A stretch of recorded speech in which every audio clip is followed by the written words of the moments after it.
ಯಾವುದೇ ಹಿನ್ನೆಲೆ ಇಲ್ಲದೆ ಒಂದು ಕರಾವಳಿಯ ಈ ಭಾಗದಿಂದ ಬಂದು ಅಷ್ಟು ಹೆಸರು ಮಾಡಿದ್ದ ಆ ವೇದಿಕೆಯಲ್ಲಿ ಪ್ರಕೃತಿ ಕರೆದಾಗ ಹೋಗಬೇಕು, ಎಲ್ಲರೂ ಹೋಗಬೇಕು. ಬಟ್ ಇಷ್ಟು ಬೇಗ ಕರೆಯುತ್ತೆ ಪ್ರಕೃತಿ ಅಂತ ನಾವು ಯಾರೂ ಅಂದ್ಕೊಂಡಿರಲಿಲ್ಲ.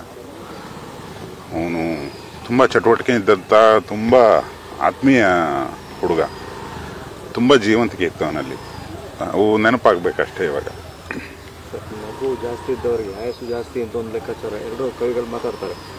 ಈ ನಗುವಿನ ನಡುವೆ ನಗುವಿನ ಹಿಂದೆ ನೋವು ಇರ್ತದೆ. ಆ ನೋವಿನ ಪ್ರಮಾಣಗಳು ಒಬ್ಬೊಬ್ಬರಲ್ಲಿ ಒಂದೊಂದು ಥರ ಇರ್ತದೆ. ಅದು ತುಂಬ ಯಾವುದೇ ಹಿನ್ನೆಲೆ ಇಲ್ಲದಂತ ಬಂದು ಅವನು ಬದುಕು ಕಟ್ಟಿದ್ದೆ ತುಂಬ ದೊಡ್ಡದು. ಪಾಪ ಏನು ನೋವಿತ್ತು, ಅದು ಯಾಕೆ ಆ ನಿರ್ಧಾರ ತಗೊಳ್ತು ಅವನ ಹೃದಯ, ಅವನಿಗೆ ಗೊತ್ತಿರಲ್ಲ. ಅವನ ಸಾವು ಅವನಿಗೆ ಗೊತ್ತಿಲ್ಲ. ಆನಂದವಾಗಿ ಮಲಗಿದ್ದಾನೆ. ತಂಗಿಯ ಮದುವೆ ಜೊತೆಗೆ ಆತನಿಗೆ ತಂದೆ ಇರಲಿಲ್ಲ. ನಟನಾಗಿ ಹಲವಾರು ಕನಸುಗಳಿತ್ತು. ಅವೆಲ್ಲ ಆತ ಏನೇನು ಕನಸು ಕಂಡಿದ್ದ ಅನ್ನೋದು ಅವನ ಗೆಳೆಯರಿಗೆ ಚೆನ್ನಾಗಿ ಗೊತ್ತು. ಅದು ಒಂದೊಂದೇ ಪೂರೈಸಬೇಕಷ್ಟೆ, ನಾವು ನೀವು ಎಲ್ಲ ಸೇರಿ. ಅವನ ಜೀವಂತಿಕೆ, ಅವನ ನಗು, ಅವನ ಮುಗ್ಧತೆ, ಅವನ ಅಗಾಧವಾಗಿ ಜನರನ್ನ ನಗಿಸ್ತಿದ್ದ. ಮತ್ತು ತುಂಬ ಮುಗ್ಧ. ತುಂಬ ಅವನು ಬಂದರೆ ವೇದಿಕೆಗೆ ಒಂದು ಪುಟ್ಟ ಮಗು ಬಂದಂಗೆ ಆಗೋದು. ನಾವೆಲ್ಲ ಹೇಳ್ತಿದ್ವಿ, ನಿನ್ನ ಇನ್ನಸೆನ್ಸ್ ಯಾವತ್ತು ಹೀಗೆ ಇರಲಿ ಅಂತ. ತೀರಾ ಒಳ್ಳೆತನದಿಂದ ಇದ್ರೆ ಹೀಗೆ ಆಗ್ತದೇನೋ ಗೊತ್ತಿಲ್ಲ.